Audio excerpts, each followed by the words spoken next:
Eric Burgess here, and today we're going to be doing some hypothesis testing. This one is on the difference between two means. This is also a question that was extremely similar to a question I was asked on my Stats 165 final when I took it. So it's going to be a really good question for us to use here. So a study was conducted on the number of hours slept by men and women. A sample of 18 men slept an average of 6.1 hours a day, with a sample standard deviation of 2.1 hours, whereas a sample of 21 women slept an average of 6.4 hours a day with a sample standard deviation of 1.7 hours. Use a 0.05 significance level to test the claim that there is a difference between the average number of hours that men sleep compared to women. All right, so that's our question here. Let's go ahead. Let's just get all the numbers out of the problem here. So we've got two groups of people. We've got men and women. So I'll put that over here. Here's the men side and here's the woman. And then we've got some numbers here. So a sample of 18 men. So that means that N1 is 18 and slept an average of 6.1 hours. So of this study of these 18 men, they had a sample average, so mean one, of 6.1 hours. Now, don't forget, we're doing samples here, so we need a sample mean. And then we're given a sample standard deviation. So that is going to be S, because it's a sample standard deviation, so not sigma. So this is our first sigma, and it's going to be 2.1. Now, on here, because we're using S, we know that we will be using a t-score, because we have a sample standard deviation. So that's how we'll know we'll be using t-scores for this. Up next, we have, so that's men. Now for women. Let's see here. A sample of 21 women, so N is equal to 21, with an average of 6.4 hours. So X bar 2 is equal to 6.4, with a standard deviation of S2, this is N2, of 1.7 hours. All right, so we have our two sets of numbers, and we know that we're doing the difference of two means because we want to see the claim is there a difference between the number of hours men sleep compared to women. So our null hypothesis H naught is that the first mean, the men's mean, is equal to the second mean, which is the women's mean. Some people write like mean and then M for men and then mean and then W for women. But I always get kind of confused with so many M's everywhere, and I just kind of like to use numbers more. Some people also write the null hypothesis like this. They'll write mu1 minus mu2 is equal to 0. That is also an acceptable way to write it. You just subtract mu2 over to the other side. All right, now we're going to do the alternative hypothesis, H1, or some people write HA for alternative. And that one is that, okay, so the null is that they're equal. That's always just our null hypothesis. We're going to assume they're the same. Well, the alternative is what we're looking for is that they're not the same. They're different. And so you can also write this as mu1 minus mu2 is not equal to 0. And we need to identify which one's the claim. Well, if we look here at our question, we're testing the claim that they're different. And so this one is the claim. All right, and with that out of the way, we can sort of move on. So we have to do a couple different things now. We have a level of significance, 0.05, right? So alpha is equal to 0.05. And we know we've already identified that we're using a t-score. But the thing is, t-scores need degrees of freedom, and we have two n's. And so which one do we use for the degrees of freedom? Well, if we use 21, it's going to make it look like we are more accurate with the men. And so that's not fair. It's going to make our study look a little bit better than it actually is. So we actually use the lower n for the degrees of freedom.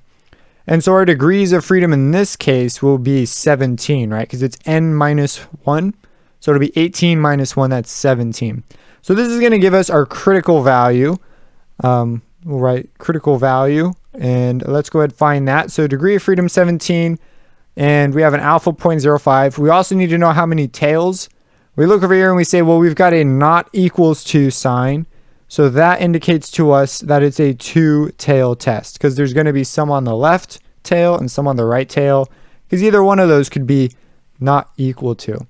So let's go to a t-table, 0.05, two tails with a degree of freedom of 17. So here's our t-table, and we've got 17 right here, and we have 0.05 for two tails. So 0.05 for two tails is right here. And if we come across, draw our lines here, we see that they cross right here. So 2.110 is our critical value. So 2.110. Now it's two tails, so we know that this is really going to be the plus and minus version of this. So if we were to draw out our distribution so far, we've got a normal looking distribution, and then the mean is in the middle, which is 0, because we're going to be using t-scores. And out here and out here is our alpha over 2, right? Because we took our alpha into these two tails, we split it in half. And we found the critical values to be 2.110 and negative 2.110. So, okay, we're all set up there. Now what we need to do is let's go ahead and find our test stats. So we're going to need to look up the formula. And we know it's the two sample difference of mean formula. And so that's going to be, you can look it up or you can just keep watching. That's going to be our x bar 1 minus x bar 2, right? The difference of our sample means. And it's going to be minus, and so this is going to get computed, and then we're going to have our sample 1, our population 1 minus our population 2. So the difference in the population means over the standard error, which is going to be the sample standard deviation for the first one squared over n. I see people miss the square, so make sure you've got that square in there. Plus the sample standard deviation for the second sample squared over n. And now this one's n2 since this is s2, and this one's n1 since this is s1. And this is our test statistic. We've been given all these numbers, super easy. We'll also do this using the calculator to see that we just get the same value, and some classes use the calculator. So we have t is equal to our x bar 1 is 6.1 minus x bar 2, which is 6.4. Now our means, the difference of these two means, right? Well, we're assuming that they're equal. And so if they're equal, mu1 minus mu1 is just 0. Or mu2 minus mu2 is just 0, right? If they're equal, that's just 0. So that just goes away. So next up, we're going to do a square root.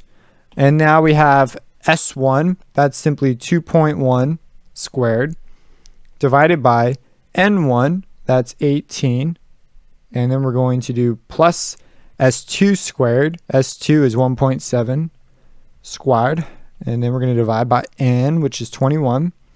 Now we just pop this thing in our calculator and we will get out a t-score. So let's go ahead and do that. So pulling up the calculator here, turn it on.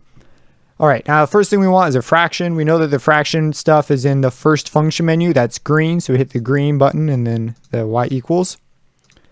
And up here, we're going to type 6.1 minus 6.4. And we know that the rest of this was all 0, so it didn't matter.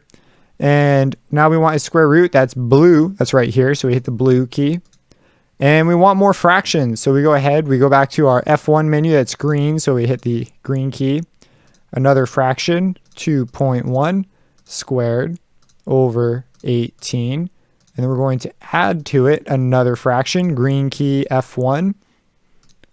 And we're going to do 1.7 squared over 21. And we get a t-score of negative 0.48. So negative 0.48-ish. We could write approximately here to be even more precise on what we mean. So that's our t-score. So if the t-score lands close to 0, if it lands somewhere in this acceptable region, then we don't reject the null hypothesis. And if it doesn't, if it lands somewhere far away, then we do reject the null hypothesis. So here we got negative 0.48. that's going to land somewhere, right over here, negative 0.48. And so we landed in a region that is okay. We're pretty close to 0. That means that that our study, if we did more studies and stuff, we have evidence to say, well, geez, it really could be 0. So we say that we fail to reject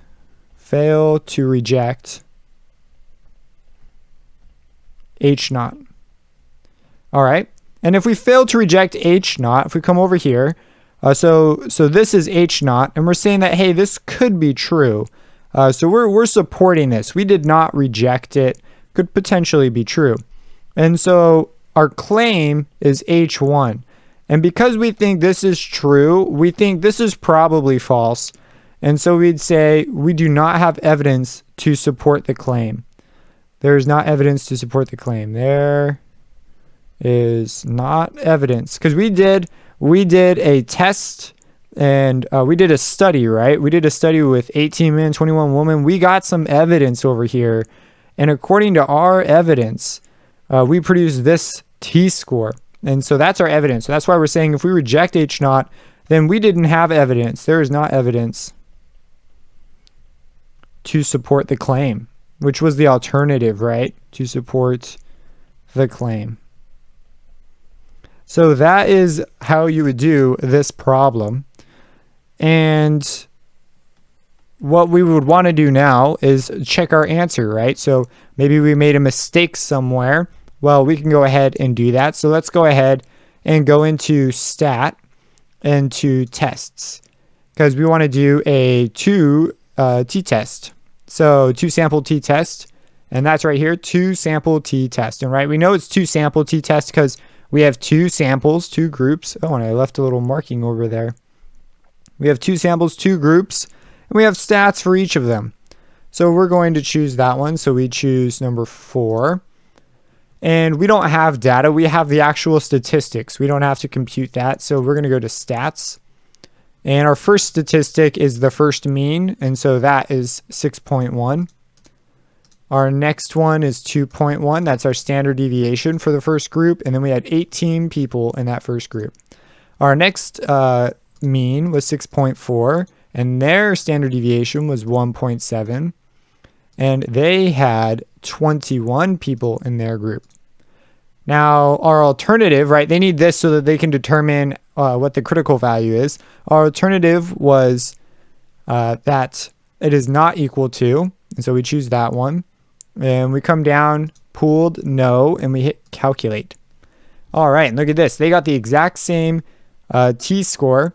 And we can also look at the p-value. And look at this. We can also say, using the p-value, that p, well, that's 0.63, and our alpha was 0.05. So 0.6 is much bigger than 0.0.